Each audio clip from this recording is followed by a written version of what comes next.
Hi guys and welcome back to my channel. So this vlog starts from 4th August 2026.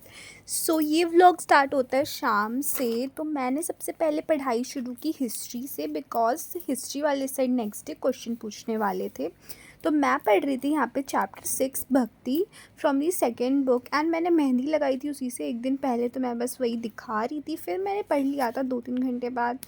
I was done. So finally मैंने अपना skin care किया। Night में मैं ज़्यादा कुछ नहीं करती, बस मॉइस्चराइज़र सीरम वही किया। फेस वॉश से स्टार्ट किया था मैंने बिकॉज मैंने आज स्कूल से आके भी अपना फेस वॉश नहीं किया था।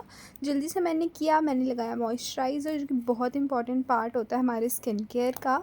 And after that I was done and ready to sleep. So मैं चली गई सोने। नेक्स्ट डे था मेरा PTM यानी कि 5 अगस्त को।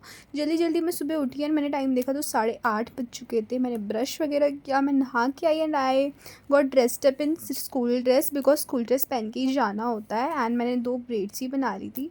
फिर मैंने भगवान जी के आशीर्वाद लिए एंड थोड़ा बहुत सनस्क्रीन वगैरह लगाया था क्योंकि मैं सुबह के टाइम पे स्किन केयर नहीं करती। And it's time to go. Finally मैं और मम्मी गए थे and this is my school guys. तो यहाँ पे मैं एक एप्लीकेशन भर रही थी and this is my classroom. So इसी के बाद मेरी टर्न आने वाली थी तो मैंने जल्दी से फ़ोन रख दिया। मैंने बहुत ही थोड़ी सी क्लिप्स रिकॉर्ड की है बिकॉज मुझे बहुत ज़्यादा ही शर्म आ रही थी फ़ोन निकालने में। एंड फिर गाइस मेरा PTM हो गया था तो मैंने बस एक लास्ट क्लिप बनाई स्कूल की। फिर मेरे को जाना पड़ा ऑप्टिकल्स की शॉप पे क्योंकि गाइस जो मेरा स्पेक्स है उसमें कुछ प्रॉब्लम आ रही थी उसके अलाइनमेंट में। तो मैंने वो ठीक कराया जल्दी से। फिर मम्मी ने बोला कि अच्छा आए हैं तो कुछ और भी काम करा लेते हैं। तो हम चले गए थे साइबर कैफ़े। वहाँ पे मैंने देखा इतनी भीड़ थी बट स्टिल हमने जो कराना था वो करा लिया। एंड फिर हम चले गए थे कुछ खाने पीने। तो हमने खाए chole bhature. And guys finally the wait is over. So let's see कि मेरे कितने नंबर आए हैं। So yeah guys, it's time to tell you my marks and ignore the background please because I'm not in the condition to gain a proper background and then proper outfits। तो मैं भी school की dress में ही हूँ। मैं भी घर पे आई ही हूँ जस्ट। गर्मी इतनी लग रही है, मुझे प्यास इतनी लग रही है बट मेरे को पहले आप लोगों को अपने मार्क्स बताने हैं so that we can end the video एंड आप लोगों का भी जो सस्पेंस है वो ख़त्म हो। सो किससे स्टार्ट करें मुझे समझ नहीं आ रहा, लोएस्ट से या हाईएस्ट से। सो ऑब्वियसली हाईएस्ट से करना चाहिए बट कोई बात नहीं, लोएस्ट से ही कर देते हैं। तो मेरे जो है 5 सब्जेक्ट हैं, ओके, सब लोगों के जैसे होते हैं। और फिर मेरे जो है एडिशनल सब्जेक्ट में एक सब्जेक्ट है योगा जिसको मैं सब्जेक्ट मानती भी नहीं हूँ। मैं बोर्ड्स के लिए तो उसके लिए पढ़ाई कर लूँगी बट अभी PT1 के लिए मैं बिल्कुल भी पढ़ के नहीं गई थी। लाइक सीरियसली बिल्कुल भी नहीं। बुक तो थी मेरे पास बट फिर भी। तो मेरे योगा में गाइस 28 नंबर आए हैं, सबसे लोएस्ट, सबसे ज़्यादा लोएस्ट।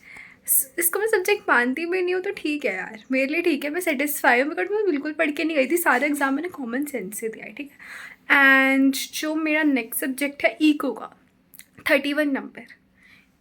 ये भी कोई नंबर होते हैं? मतलब इतनी मेहनत करने के बाद मेरे 31 नंबर आए हैं। Seriously guys this is because क्योंकि इको की सब्जेक्ट टीचर चेंज हुई है एंड पूरा एटमॉस्फेयर चेंज हो गया गाइस इको का।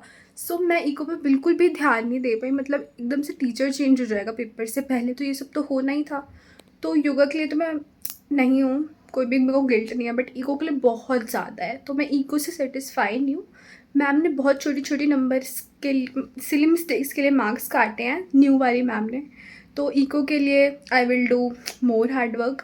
देन बढ़ते हैं जियोग्राफी में। तो जियोग्राफी में मेरे आए हैं 34 number and I am so happy because ना मेरे जियोग्राफी में कभी 30 से आगे नहीं आए और मेरे 34 आए हैं पहली बार। 11th क्लास में एक बार भी मेरे इतने अच्छे नंबर नहीं आए थे एंड 34 से मैं बहुत सेटिस्फाई हूँ। मैम ने कहा कि आंसर राइटिंग पे ध्यान देगी तो और अच्छी हो जाएगी। मैप में नंबर कटे हैं, बाकी नंबर मेरे कहीं कटे ही नहीं है। आंसर्स में क्या किया है मैम ने, लॉन्ग आंसर से मेरे नंबर काट लिए कि पूरा नहीं लिखा। मतलब पूरा लिखने के बाद भी मैम को पता नहीं क्या चाहिए था, फ्लो चार्ट डायग्राम वगैरह। तो इट्स ओके, मैं अगली बार से अच्छा करूँगी। फिर आते हैं इंग्लिश पे। तो इंग्लिश में मेरे आए हैं 35। It's a good scoring subject, I know सबके आ जाते हैं, ठीक है। इंग्लिश के लिए भी मैंने उतने से पढ़ाई की नहीं थी बिकॉज एक दिन पहले मेरे घर पे रिश्तेदार आ गए थे। अब रिश्तेदार तुम्हारे घर पे, तुम उन्हें एंटरटेन करोगे, उनको वेलकम करोगे और तुम पढ़ाई करोगे। मैंने 3 घंटे में सारा इंग्लिश का निपटा दिया था। सिलेबस बहुत ज़्यादा था। ये होता है ना कि 3-4 चैप्टर है, 1-2 पोएम है, बहुत ज़्यादा था, लग ही नहीं रहा था वो PT1 का, वो हाफ ईयरली जैसा सिलेबस था। फिर आते हैं मेरे फेवरेट काइंड ऑफ सब्जेक्ट पे, हिस्ट्री पे।